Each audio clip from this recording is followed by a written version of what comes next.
आपका मिस हो तो first of all this meeting is regarding your project. अब प्रोजेक्ट के अंदर most important is research paper this time.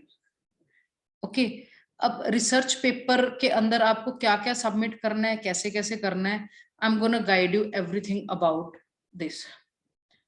So today's meeting is for this only, right. अब ये urgency क्यों है ये मीटिंग की, वो भी मैं आपको बता देती हूँ। आप एक सेकंड रुको, मैं व्हाइट बोर्ड अपना ना सॉरी पेन टैबलेट उठा लेती हूँ, बहुत इजी हो जाएगा आपको समझना, राइट, और मुझे बताना। Don't go anywhere, just be there, give me 1 minute.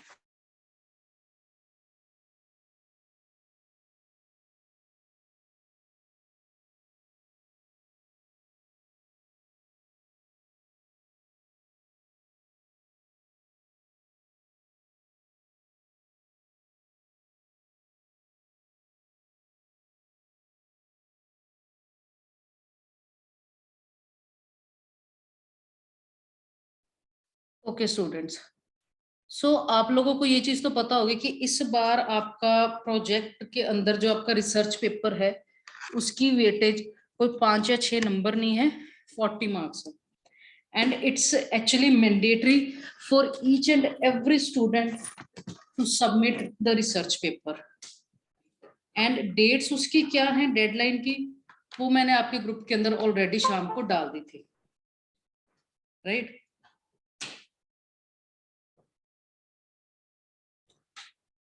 Okay, so the dates or the deadlines are something like this। जो इंटर्नशिप पे स्टूडेंट्स हैं, for interns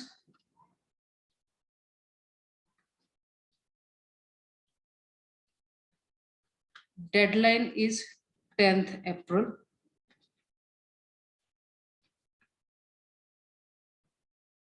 and for regular students date is 8th April। Today is 4th April। अगर आपने अभी तक भी अपना research paper start नहीं करा है तो मैं आज आपको टिप्स एंड ट्रिक्स बताने वाली हूँ जिससे आप इजीली और इफेक्टिव एक पेपर लिख सकते हो।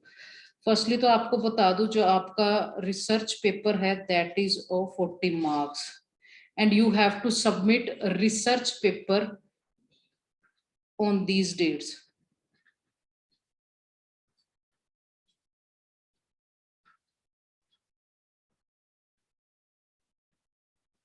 यहाँ तक अगर किसी को कोई डाउट है तो मुझे बताओ। ये तो आपको समझ आ ही गया होगा कि इसकी वेटेज ज्यादा है तो ऑब्वियसली ये एक्चुअली इंपॉर्टेंट चीज है। आज की कम्युनिकेशन हम 2 वेज रखेंगे, you can use the chat section, you can use the mic as well, right. अब आपका जो लिंक्स है आप बना लो by tonight, may be after 2-3 hours मैं आपको लिंक आपके ग्रुप के अंदर और वाया मेल भी आपको प्रोवाइड करूंगी जिससे आप देख पाओगे कि सबमिशन करने कहाँ पे। ओके, सो आप सबमिट उसको इजीली कर पाओगे, मैं आपको वो सारी चीजें प्रोवाइड कर दूंगी। अब जो आपका पेपर है उसके अंदर कुछ इंपॉर्टेंट चीजें होती हैं, लेआउट ऑफ पेपर मैं यहाँ पे लिख रही हूँ।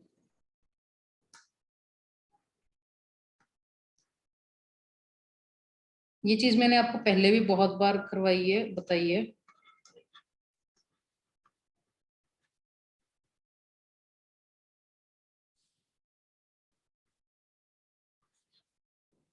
तो सबसे पहले आएगा abstract of paper. Yes Chandan Tiwari, you can ask the question. तो मैम अभी हम ऑफिस में हैं तो हम अभी ज्वाइन नहीं कर सकते। It's okay, whenever you are on internship Chandan. Yes ma'am. It's a recorded session, मैं आपको अपने यूट्यूब चैनल पे ये पोस्ट करके ना आपको इसका लिंक प्रोवाइड कर दूंगी, क्योंकि और किसी मीडिया पे तो आपको करके मैं दे नहीं सकती क्योंकि वीडियो बहुत लंबी हो जाती है, घंटे 1-1.25 घंटा जाएगा। मान के चलो कि घंटा ओके लग मैम। जाएगा तो मैं इस रिकॉर्डिंग को दे दूंगी आप लोगों को, बट इसको प्लीज जरूर लेना, specially internship student. It's okay Chandan, okay ma'am, sir. Thank you ma'am. अब एब्स्ट्रैक्ट के बाद आएगा आपका इंट्रोडक्शन।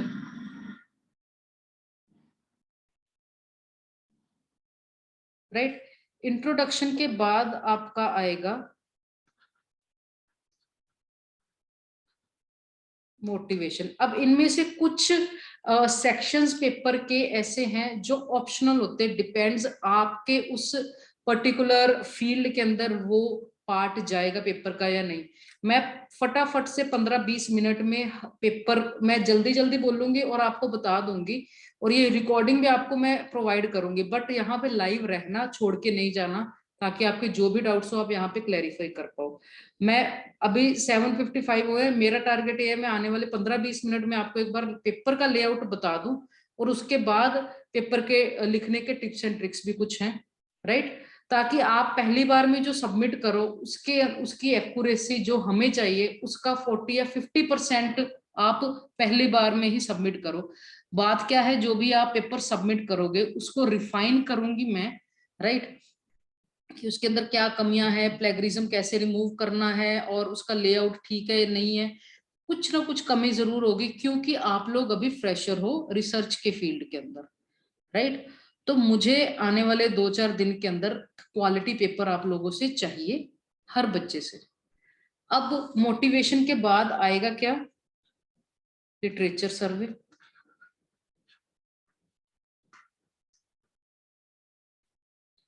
लिटरेचर सर्वे के बाद कवर क्या होगा, after literature survey comes your methodology.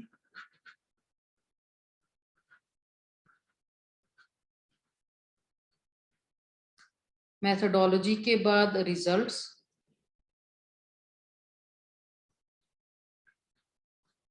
Results के बाद आप लिखोगे डेटा सेट यूज्ड, या कोई और डेटा सेट्स उस फील्ड के जितने भी है।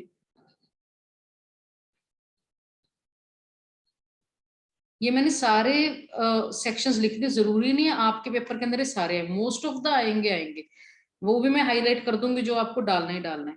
उसके बाद डेटा सेट्स के बाद आप लिखोगे कंक्लूजन एंड फ्यूचर स्कोप,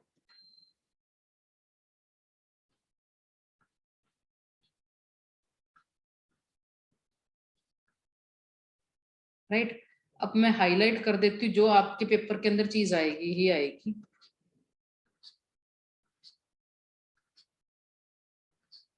जिन चीजों को मैंने टिक करा हुआ है वो टॉपिक्स तो आपके पेपर के अंदर होने ही होने चाहिए। There is no you can say there is no option कि आप इन चीजों को यूज ना करो, ये तो आपके पेपर के अंदर आएगा ही आएगा, राइट। अब मैं आपको स्टॉप शेयर कर रही हूँ। अब मैं कर रही हूँ अपनी एंटायर स्क्रीन शेयर, और आपको इन डिटेल बताती हूँ स्टार्टिंग फ्रॉम द टाइटल। अभी एक बार कोई चैट सेक्शन के अंदर मैसेज नहीं करना, राइट। मैं आपको इन डिटेल बताने वाली हूँ। अभी 8 बजे, मैं 10-15 मिनट के अंदर आपको सब बता दूंगी कि किस तरह से पेपर लिखते हैं। मतलब ये चीजें मैंने आपको ऑलरेडी बताई हुई हैं। You can follow any YouTube video for this also, अगर आपको फिर भी कोई डाउट है, या आप मेरे से कंफर्म कर सकते हो। बट फॉर नाउ आप प्लीज एक बार 15-20 मिनट अटेंटिवली मुझे सुनोगे।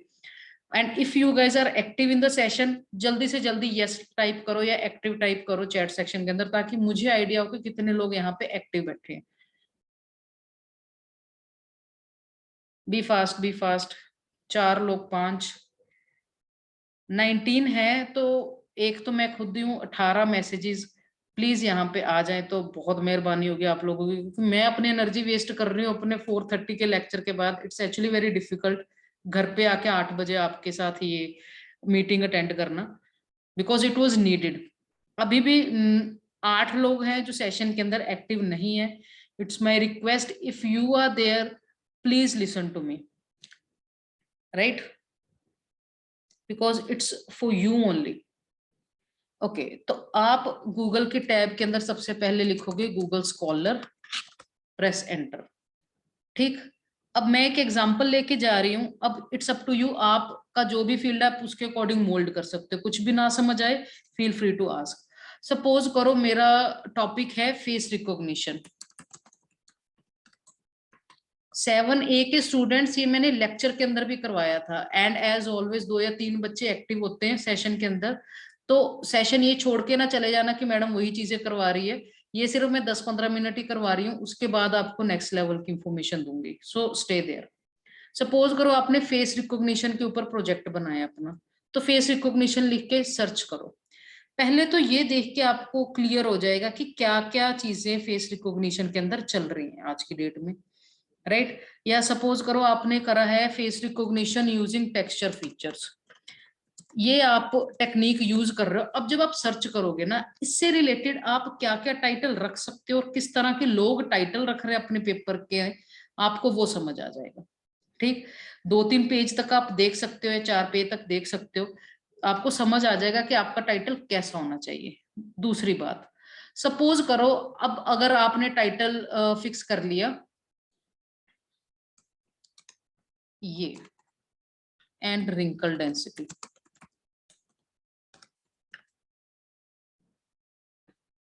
राइट। अब सपोज करो आपने ये टाइटल फिक्स कर लिया, जब आप इसको सर्च करोगे, पहले तो आपका टाइटल इफेक्टिव होना चाहिए, ऐसा टाइटल होना चाहिए जो बाकियों से मेल खाता हो। मेल खाता हो in the sense it should be somewhere similar in the sense. Mute enter हो रहे हो सेशन के अंदर तो ओके। तो आप आपके फील्ड के अंदर बाकियों ने जो टाइटल रखा हुआ है वैसा ही टाइटल आप रख लोगे, ठीक है। एग्जैक्टली सेम आपका कहीं नहीं होना चाहिए। Suppose this is your title, although this is not effective title, मैं सिर्फ एग्जांपल ले रही हूँ। जब आप सर्च करोगे सेम टाइटल किसी और पेपर का नहीं होना चाहिए, और अगर होगा तो वो आपको गूगल स्कॉलर के अंदर यहाँ पे दिख जाएगा। तो यहाँ पे कवर हो गया आपका टाइटल। अब ये जो पेपर है ये मेरा ही लिखा हुआ है पेपर, मैं एक बार आपको ये खोल के दिखा देती हूँ पेपर। मैं आपको डाउनलोडेड वाला दिखा देती हूँ, यहाँ पे ना अवेलेबल नहीं है।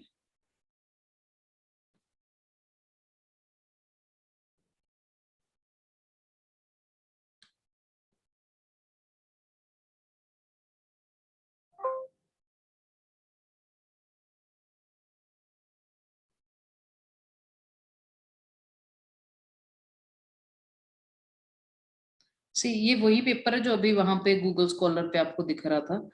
अब ये पेपर मैंने लिखा हुआ है। अब टाइटल पढ़ो क्या है, a survey on face analysis and its application, face recognition and facial age estimation. आप पेपर सर्वे पेपर नहीं लिखोगे, सर्वे पेपर आप नहीं लिखोगे, आई एम रिपीटिंग अगेन।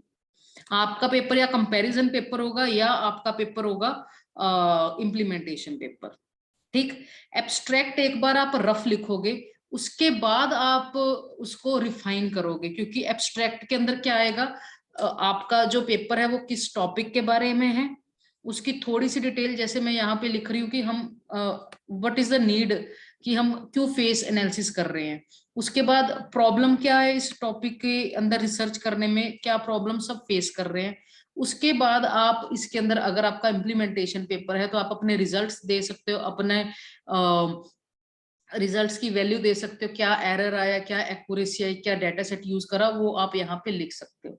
दूसरी बात, जब भी जैसे आपने ये वाला, एक मिनट में बैक करती हूँ, आप अगर ये आपके पेपर्स हैं आपके फील्ड के, राइट, तो आप क्या करोगे, इनमें से 8-10 पेपर खोल के रख लोगे, सबका एब्स्ट्रैक्ट पढ़ोगे तो आपको समझ आ जी जाएगा। मैम, हाँ जी मैम आपकी वॉइस ब्रेक हो रही है। ओके फाइन, मैं तो सेम ही जगह पे बैठी हूँ पहले की तरह, नेटवर्क क्यों जा रहा है। Okay I will repeat the last lines again, this is what I can do, क्योंकि अभी मैं घर पे हूँ तो नेटवर्क मेरे पास ऑप्शन नहीं है कि किसी और नेटवर्क के वाया ज्वाइन करूं। ओके स्टूडेंट्स, स्पीड तो अच्छी खासी आ रही है, बट चलो एनी हाउ नो इश्यूज। सी सो आप लोगों को हर टॉपिक के लिए क्या करना है, अगर आप एब्स्ट्रैक्ट लिख रहे हो तो अपने फील्ड के 7-8-10 पेपर उठाओ, सबका एब्स्ट्रैक्ट पढ़ो, अपनी वर्डिंग में उसको लिखो। इंट्रोडक्शन एब्स्ट्रैक्ट के अंदर आपका लास्ट में थोड़ा डिफरेंट होगा, क्योंकि आपने क्या डाटा सेट यूज करा, आपकी क्या एक्यूरेसी आई, वो ऑब्वियसली बाकियों से डिफरेंट होगी, बट बाकी मोर और लेस चीजें सेम ही होती है। अब आप क्या करोगे, आप 10-12 पेपर उठाओगे जिसके अंदर एक या दो सर्वे पेपर या रिव्यू पेपर भी होने चाहिए, उसके अंदर मटेरियल ज्यादा मिलता है, ठीक है। तो आपने 10-12 पेपर की इंट्रोडक्शन पढ़ी, आपको समझ आ गया कि आपकी इंट्रोडक्शन कैसी होनी चाहिए, उसको अपने वर्ड्स के अंदर लिखो, right. Same goes with the literature survey, literature survey के अंदर थोड़ा सा डिफरेंट है, मैं बताती हूँ, 1 बाय 1 कवर करते हैं। एब्स्ट्रैक्ट के बाद ये जैसे इंट्रोडक्शन आई, अब हर फील्ड के अंदर, अब जैसे यहाँ पे मैंने ब्राउजर के ऊपर आपको दिखाए 8-10 पेपर आप उठा लो, तो सबकी रेफरेंसेस के अंदर जाके देखना, रेफरेंसेस के अंदर कोई ना कोई 2 या 3 आपके फील्ड के पेपर जरूर होंगे जो हर कोई रिव्यू कर रहा है, वो मतलब हर कोई उसको साइट कर रहा है, अपने रेफरेंस के अंदर लिख रहा है, उसका मतलब है वो पेपर है actually which are usable, right. तो आप उन पेपर्स को पक्का पढ़ोगे, that is most important, and most of the things आप उन्हीं पेपर्स में से आपका निकल के आएंगी, क्योंकि कहीं ना कहीं वो एक ऐसा पेपर होगा जो सब साइड कर रहे हैं। Are you getting what I'm saying? Right? See, ma'am हाँ जी, आवाज नहीं आ रही मैम, बहुत कट रही है ma'am, sorry ma'am, for me I think, for me at least I am audible. Not Audible. Ma'am मेरे को भी कट रही है बहुत ज्यादा आवाज, मतलब ब्रेक बहुत हो रहा है।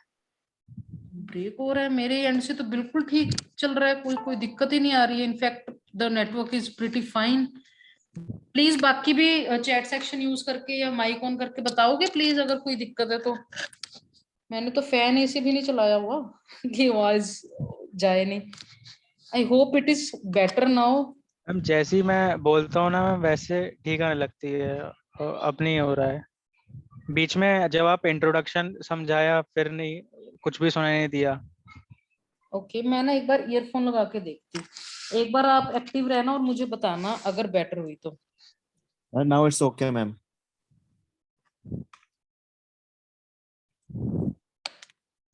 जब काम की बात करते हो, पूरी काम की बात के लिए बुलाया, नहीं तो मैं वर्किंग आवर्स के बाद तो आपके साथ क्यों ही बात कर रही हूँ। Is it better now? Ma'am जब आप लेंथी कुछ बोलते हो ना तब कट रही है, जैसे आप थोड़ा थोड़ा बोल के हट रहे हो तब तो नहीं इतना कट रहा। Okay, is it any better now? Yes ma'am, वो सही बोला मैम कि जब आप बहुत लेंदी बोलते हो तब वो कट जाता है। ओके, मैं पॉज ले लेके बोलूंगी। ओके, आई विल ट्राई कि मैं इस तरह मॉडिफाई करूं। We teachers are very, actually we are very sort of superman in this thing, we can mold our teaching. Okay students, मैं पोज ले लेके बोल लूंगी, ठीक है? और पूरा लेक्चर ही काम का है तो ध्यान से सुनना। इंट्रोडक्शन के अंदर आपको क्या करना है, अपने फील्ड के 8 से 10 पेपर उठाने हैं, उन सबको पढ़ना है और उसी को मोल्ड करके अपनी लैंग्वेज के अंदर इंट्रोडक्शन में लिख देना है। मोटिवेशन, आप जो यहाँ पे मैंने सेक्शन लिखा हुआ है वो जरूरी नहीं है कि आपके पेपर के अंदर हो ही। अब यहाँ पे मैंने क्या लिखा, मोटिवेशन यानी कि एप्लीकेशंस क्या है उस फील्ड की, कि फेस एनालिसिस किस काम आता है, क्राइम सीन इन्वेस्टिगेशन में, searching of individual, biometric authentication and things like that. Now it's up to you कि आपके फील्ड के अंदर वो काम आएगा या नहीं। ओके, इंट्रोडक्शन के अंदर ये लास्ट पैराग्राफ जो है, इसके अंदर आप सिर्फ ये लिखोगे कि सेक्शन 2 मेरे पेपर का है, उसके अंदर क्या है, थर्ड सेक्शन के अंदर क्या है, फोर्थ के अंदर क्या है, फिफ्थ के अंदर क्या है, सिक्स्थ के अंदर क्या है। पूरे पेपर का लेआउट आप एक पैराग्राफ में लिखोगे, राइट? ये हमेशा करना इंट्रोडक्शन के बाद। आफ्टर मोटिवेशन मैंने अपने पेपर के अंदर यहाँ पे लिखा हुआ है फेशियल एज एस्टिमेशन प्रोसेस, जो हर कोई अपने पेपर के अंदर यूज कर रहा है वो टेक्निक, वो आपके फील्ड के अंदर कुछ ना कुछ जरूर होगा। जैसे पहले इमेज इनपुट करी, फिर प्री प्रोसेसिंग करी, फिर फीचर एक्सट्रैक्ट करे, फिर क्लासिफिकेशन करी, फिर एज एस्टिमेट करी। नाउ इट डिपेंड्स कि वो आपके फील्ड के अंदर क्या है, एंड इट्स नॉट नेसेसरी कि आप इस पर्टिकुलर सेक्शन को अपने पेपर में डालो ही डालो, डिपेंड्स आपका पेपर का फील्ड क्या है। नेक्स्ट मैंने एक सेक्शन बनाया है फेशियल एजिंग डेटाबेसेस। अगर आप कंपैरिजन पेपर लिख रहे हो तो उस केस के अंदर आपके पेपर के अंदर ऐसी चीजें आनी जरूरी हैं। क्यों? क्योंकि सारे उस फील्ड के पेपर लिखने के लिए क्या डेटा सेट्स यूज कर रहे हैं वो उस आप पैराग्राफ के अंदर जरूर लिखोगे।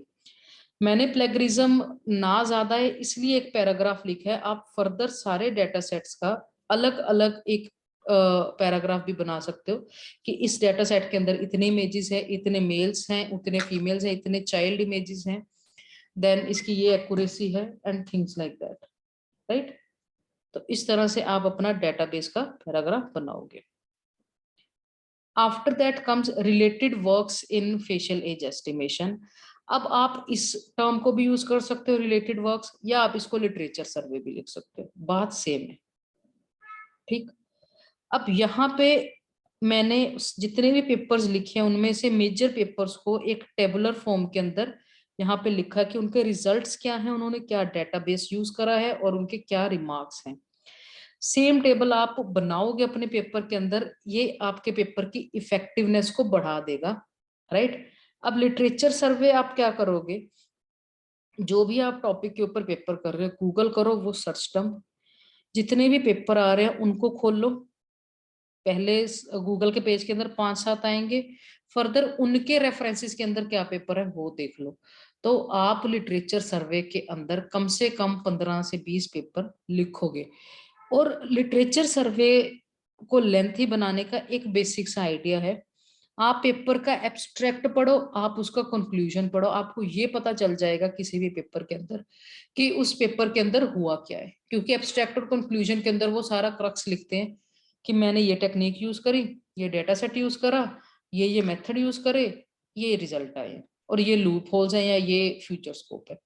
तो उससे आप एक पैराग्राफ आपको बनाना बहुत ही इजी हो जाएगा। It's very very easy and tricky thing to do. अगर आप ढंग से एक दिन पूरा मेहनत करके पेपर लिखो तो आप बहुत अच्छा पेपर लिख सकते हो, अगर ये आप टिप्स एंड ट्रिक्स यूज कर लो तो, राइट। आफ्टर लिटरेचर सर्वे, अब जैसे मैंने यहाँ पे एक फोटो लगाई है जो आपके लिटरेचर सर्वे के या तो कोई मेजर पेपर्स हो उसकी फोटो लगाओ, या आपके जो कोई एक ऐसी इमेज लगाओ जो आपके टॉपिक्स से रिलेटेड हो, जो हर पेपर को डिफाइन करते हैं। जैसे मैंने क्या करा, फेस एनालिसिस है।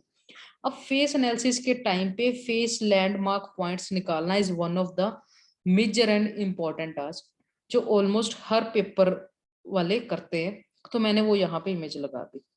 ठीक, लिटरेचर सर्वे पूरा होने के बाद आप, मैंने यहाँ पे नहीं लिखा क्योंकि मेरा रिव्यू पेपर है, बट आप यहाँ पे लिखोगे इम्प्लीमेंटेशन, सॉरी लिखोगे माई मेथोडोलॉजी, राइट।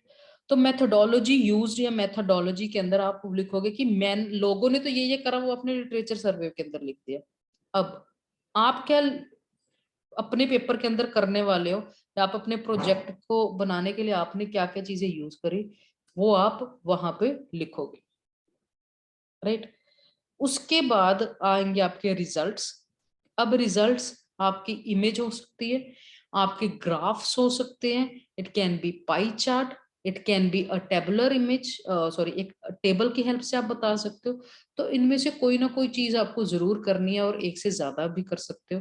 फ्लो चार्ट बना के तो जरूर बताना ही है आपने अपने लेआउट आपका प्रोजेक्ट का क्या बनने वाला है। तो these are the ways of define your research paper. उसके बाद आएगा कंक्लूजन एंड फ्यूचर स्कोप। पूरे पेपर के अंदर आपने जो भी कहानी लिखी है, लोग क्या कह रहे हैं और आपने क्या मेथोडोलॉजी दी है, प्लस आपकी एक्यूरेसी क्या है, प्लस उसमें से क्या फ्यूचर स्कोप निकल सकता है कि मैंने तो इतना कर दिया, आगे अगर इस पेपर को यूज करके कोई और मेरी रिसर्च को एक्सटेंड करना चाह रहा है तो these things can be added. तो all these things will be covered in conclusion and future scope. वो एक पैराग्राफ बनेगा, जितना ये साइज है इतना, या मैक्स टू मैक्स 3-4 लाइन और, राइट। ये होगा आपका बेसिक पेपर। उसके बाद आया रेफरेंसेस। अब रेफरेंसेस आप किस तरह लिखते हो, मैं आपको एक चीज बता देती हूँ। ये मैंने एक पेपर को यहाँ से कर लिया रेफरेंस को कॉपी, यहाँ पे ब्राउजर के अंदर मैं इसको लिख रही हूँ, ठीक है। अब ये पेपर है जो हम पढ़ रहे थे, और नाउ वी थिंक कि मुझे ये पेपर अपने रिसर्च पेपर के अंदर साइट करना है, यूज करना है, या इसने अपने पेपर के अंदर कोई चीज समझाई है जो मुझे अपने पेपर के अंदर यूज करनी है। तो आप क्या करोगे, इसको करोगे कॉपी, इसके टाइटल को गूगल स्कॉलर के अंदर सर्च बार के अंदर इसका पेपर लिखोगे, तो सबसे पहले इसी का पेपर आएगा, उसको देखो। उसके नीचे एक ऑप्शन है साइट का, सेव साइट साइटेड बाय। जो साइट का ऑप्शन है उसके ऊपर क्लिक करो, यहाँ पे लिखा हुआ है शिकागो, तो शिकागो वाला आप कॉपी करोगे, अपने रिसर्च पेपर के अंदर जाओगे, रेफरेंस वाले टैब के अंदर, और यहाँ पे आप अपना नंबर डाल के, जैसे ये 22 रेफरेंसेस इसके अंदर पड़ी हैं, तो आप इसी तरह से अपनी एक रेफरेंस यहाँ पे डाल दोगे कुछ इस तरह से। अब ये तो हो गया आपका बेसिक लेआउट पेपर का। एक सेकेंड, बेसिक लेआउट हो गया पेपर का। अब एक चीज और, जब भी आप कोई भी रेफरेंस यूज कर रहे हो, यानी कि अब जैसे ये लाइंस हैं, ये लाइंस मतलब not exactly the same lines जो यहाँ पे लिखी हुई हैं। अच्छा, सेशन 10 मिनट बाद बंद हो जाएगा, रीज्वाइन कर लेना सेम ही लिंक से, ठीक है। और कर लेना, major things are still pending, please link को रीज्वाइन कर लेना। जैसे जो मैंने हाईलाइट करा हुआ है आपकी स्क्रीन के ऊपर, यही सेम जो टेक्स्ट है आप डायरेक्ट कॉपी नहीं करोगे। डायरेक्ट कॉपी करोगे तो प्लेगरिज्म आएगा। आपके पेपर के अंदर प्लेगरिज्म कम से कम होना चाहिए, लेस देन 10 या लेस देन 15 होना ही चाहिए। उसको करने के लिए अब आप क्या लिखोगे, उसको अपनी वर्डिंग में लिखोगे। इसीलिए किसी एक पेपर से आप रिसर्च पेपर नहीं बनाते हो, अपने फील्ड के 10-12 पेपर देखते हो, उसमें से अपने इंट्रोडक्शन पूरी नहीं ऐसे पढ़ने बैठ जाना, रट्टे नहीं मारने कोई, just read it out once from all the papers, then you will be able to write it in your own words. फिर उसको अपनी भाषा में द वे यू राइट उस तरह से आप लिखोगे, और साथ में ऐसे नंबर डालोगे कि ये वाला पर्टिकुलर पैराग्राफ मैंने इस पेपर से लिए, या ये वाली बात अगर किसी ने बोला है, सपोज करो मैं लिटरेचर सर्वे में जाती हूँ, वहां पे आपको समझ आएगा मैंने क्या बोला कि ये वाला पेपर जो है, Geber filters are another important tools to do facial landmarking and this is done by, ये जो भी नाम है, और साथ में उस बंदे के पेपर की रेफरेंस का नंबर डाल दिया, साथ में लिख दिया कि the proposed method is able to find blah blah stuff, जो भी वो नई चीज ऐड कर रहे हैं उस रिसर्च एरिया के अंदर, इस तरह लिखना है। अब पेपर को जब आप साइट करते हो इन लिटरेचर सर्वर, लिटरेचर सर्वे, लिखने के कुछ तरीके हैं। जैसे यहाँ पे मैंने क्या लिखा, पहले चीज का नाम लिखा कि it is a important tool, इससे और फेशियल एंड मार्किंग अच्छे से आप कर सकते हो। और ये किसने करा, बंदे का नाम, और साथ में लिखना है एट एल, इसका मतलब होता है एक्स्ट्रा ऑल, राइट। अब मेरे पेपर के अंदर तो एक ही मतलब मैं ही ऑथर हूँ। अब जैसे ये वाला पेपर था जो हम सर्च कर रहे हैं, जो आपकी स्क्रीन के ऊपर ब्राउजर के ऊपर है, यहाँ पे देखो 3-4 जो है 3 यहाँ पे ऑथर्स हैं। तो आप अगर इस पेपर को साइट करोगे ना, तो आप क्या लिखोगे, ये जो फर्स्ट नाम होते हैं ना, जैसे gang space at L, that's it. बाकियों के नाम आपने कभी नहीं लिखने हैं। तो आप जो भी फर्स्ट ऑथर है उसका नाम या उसका सरनेम, राइट, और साथ में एट एल लिखोगे। अब इसी तरह से आप लिखोगे कैसे, अब जैसे ये कहानी लिख के उसके बाद लिख देता proposed method is able to do this this this, या आप इस तरह लिख सकते हो उसी के अटैचमेंट के साथ जो पहले हम लिख रहे थे कि इस बंदे ने, लिन एटल ने भी गेबर फिल्टर्स को यूज करा अपने फील्ड के अंदर। अब मैं आपको गेबर फिल्टर नहीं पढ़ा रही हूँ, मैं लिखने का तरीका बता रही हूँ। तो इफेक्टिव पेपर किस तरह लिखते वो बता रही हूँ। अब आप सेम ही मेथड से सारा लिटरेचर सर्वे लिखोगे। अब देखो जैसे मैंने यहाँ पे लिखा है कि दिस पर्सन प्रपोज्ड, कहीं पे लिखा होगा दिस पर्सन इंट्रोड्यूस्ड। तो इस तरह आपने लिखना है कि अलग अलग तरीके आपको दिखाई दे वहां पे, राइट। 1 सेकेंड, किसी का कैमरा ऑन है यार, बंद कर लो। ओके, तो इस तरह से आप क्या करोगे, उसको लिखोगे। अब जैसे यहाँ पे लिखा हुआ है लू Airtel introduced a new method, तो ये अलग अलग तरीके से आप लिखोगे, ना कि एक ही तरीके से सारे पैराग्राफ लिख दोगे। अब जैसे यहाँ पे लिखा है कि इस बंदे ने क्या करा, stated the importance of facial landmarking, यहाँ पे लिखे है दिस हैड प्रेजेंटेड, यहाँ पे लिखे है प्रपोज्ड अ रिव्यू, यहाँ पे भी प्रपोज, यहाँ पे इंट्रोड्यूस्ड। तो अलग अलग वर्ड यूज करने हैं ताकि लिखने का तरीका थोड़ा बेटर हो सके, राइट। ये तो हो गया कि पेपर लिखते कैसे हैं और आप उसको साइट कैसे करते हो। जब लिटरेचर सर्वे में लिखोगे तो आप इस तरह लिख सकते हो कि this person stated, this person proposed, तो उसके नाम के बाद ब्रैकेट के अंदर रेफरेंस नंबर लिखते हो। अगर आप कोई एक कहानी लिख रहे हो, जैसे इंट्रोडक्शन के अंदर आपने बताया कि ये चीजें मैंने इस पेपर से पढ़ी हैं, जैसे यहाँ पे देखो कि फीचर एक्सट्रैक्शन कितने कितने मेथड से हो सकती है इस फील्ड के अंदर, तो वो यहाँ पे लिखा है। और ये किस बंदे ने अपने पेपर के अंदर लिखा था? 15 नंबर रेफरेंस वाले ने। तो आप ये अलग अलग तरीके हैं लिखने के, राइट। यहां तक अगर किसी को कोई भी डाउट है तो मुझे बताओ। यहाँ पे ये कवर होता है कि आप पेपर किस तरह से लिखोगे, क्या क्या सेक्शंस उसके पेपर के होंगे, क्या लेआउट होगा, राइट। अब नेक्स्ट सेशन आपका 5 मिनट बाद ये कट हो जाएगा। मैं कोशिश करूंगी कि जितना इसी 5 मिनट में बता सकूं, राइट। यहां तक अगर किसी को कोई डाउट है तो मुझे बताओ। No doubt ma'am. ओके, एक मेजर चीज मैं अभी बता दूं, क्योंकि मुझे कोई आइडिया नहीं कि आप में से कितने लोग अगले सेशन में भी ज्वाइन करोगे। मेजर चीज बता देती हूँ, प्लेगरिज्म कैसे रिमूव करना है। अब सपोज करो आपने इंट्रोडक्शन लिख रहे हो, आपने 10 पेपर से एक एक पैराग्राफ करके या कुछ कुछ लाइंस इकट्ठी करके एक जगह पे इकट्ठा कर लिया। तो कुछ ऐसी वेबसाइट्स हैं जो पैराफ्रेजिंग के लिए यूज होती है। पैराफ्रेजिंग क्या होता है? जिससे आप प्लेगरिज्म रिमूव कर सकते हो। तो आप डायरेक्टली लिखो पैराफ्रेजिंग टूल या फ्री ऑनलाइन टूल। अब जैसे क्विलबॉट इज वेरी नाइस, मैंने भी एक बार यूज करा था ये। तो यहाँ पे आप अपने पेपर का कोई पैराग्राफ उठाओ जो आपने मतलब एक सैंपल पहले क्रिएट कर लेना है। जैसे हर जगह से इंट्रोडक्शन इकट्ठी कर ली, बाद में क्विलबॉट से निकाल के देख लिया, ठीक है। अब जैसे मैंने एक दो पैराग्राफ उठा लिए यहाँ से और क्विलबॉट में यहाँ पे मैंने डाल दिया और पैराफ्रेज पे क्लिक करते हैं। अब ये उसी चीज को अलग वर्डिंग में लिख के बता देगा, राइट। अब यहाँ पे एक डिस्क्लेमर है, अगर आप इसको यूज करोगे तो गारंटी कोई नहीं है कि आपके जो कहानी आपने इसने आपको बना के दी वो एक्चुअली सही है। कई बार उसका रीफ्रेजिंग में उसका टॉपिक का जो क्रक्स है, जो मीनिंग है, जो सेंट्रल आइडिया, वो लॉस्ट हो सकता है। तो be careful in this case, right. अगर आप पैराफ्रेज पूरा पेपर करने बैठ गए हो कि आपने अलग अलग पेपर से उठा लिया सारा कुछ और बाद में पैराफ्रेज कर लिया कि प्लेगरिज्म कम आए, तो चांसेस है कि आपके पेपर का वर्डिंग ऐसी हो कि वो समझ ना आए या उसका क्रक्स लॉस्ट हो जाए। The most recommended thing is हर जगह से पढ़ो और उसको अपनी भाषा में लिखो। अदरवाइज ग्रामरली यूज कर सकते हैं मैम। हाँ जी मैम ग्रामरली यूज करो, आप कोई भी पैराफ्रेजिंग के लिए यूज कर लो। आज की डेट में बहुत सारे हैं। कहने का मतलब ये है कि जब आपको मैं बताऊंगी कि आपके टॉपिक के अंदर इतना प्लेगरिज्म आ गया तो आप इसको रिमूव करो, तो आपको पता हो कि रिमूव करना कैसे, राइट। तो ये एक तरीका है।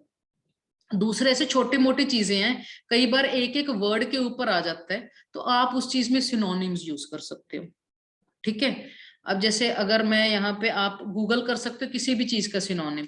अगर फीचर का आप सिनोनिम देखोगे तो इस तरह से आप सर्च आउट कर सकते हो। इट्स अप टू यू, आप क्या चीज सर्च कर रहे हो, आप सिनोनिम ढूंढ रहे हो, आप किस तरह से प्लेगरिज्म रिमूव कर रहे हो, इजिली हो जाता है, राइट। कभी कभी क्या होता है कि आप ऐसी चीजों में प्लेगरिज्म आ जाता है जो आप रिमूव कर ही नहीं सकते। जैसे मैंने अपने पेपर के अंदर आपको दिखाया कि डेटा सेट का मैंने पैराग्राफ लिखा। वो मैंने पैराग्राफ क्यों लिखा? इन द एक्चुअल पेपर वो मैंने उसके ऊपर आधा पेज लिखा था, बट मुझे उसको रिमूव करना पड़ा क्योंकि उस पर्टिकुलर डेटा सेट के अंदर क्या चीजें यूज होती है वो मैं चेंज नहीं कर सकती, अपनी भाषा में नहीं लिख सकती हूँ। तो अगर उसके अंदर 1000 फोटोज है तो 1000 ही होगी, तो मैं उसको ऐसे लिखूंगी कि दिस कंटेन्स 1000 फोटोज, मतलब 500 subjects are male and 500 are female और समथिंग लाइक दिस। तो आप उसी भाषा में लिखोगे, उसको चेंज नहीं कर सकते, तो उस केस में प्लेगरिज्म आ जाता है। वहां पे रिमूव करना इज बिट ट्रिकी, राइट। या कुछ टॉपिक्स के अंदर आप इस तरह प्लेगरिज्म रिमूव कर सकते हो, लाइक कुछ ऐसा लिखा हो कि फेस के इमेजेस के अंदर जो चीजें हैं, फेस कैसे कैसे चेंज हो सकता है कि एनवायरनमेंट के कारण, कॉस्मेटोलॉजी के कारण या स्कार्स के कारण, या ऐसे कोमा डाल के अगर चीजें लिखे तो उसका ऑर्डर उल्टा पुल्टा कर दो, तो उससे भी प्लेगरिज्म थोड़ा कम हो जाता है। Session is about to end in less than 1 minute, तो रिज्वाइन कर लेना। तो ये एक ट्रिक थी कैसे प्लेग रिमूव करना है, ठीक है, अब अगले सेशन के अंदर मैं आपसे जो भी आपके डाउट्स होंगे we are gonna take that, right, और कुछ और टिप्स एंड ट्रिक्स हैं, राइट।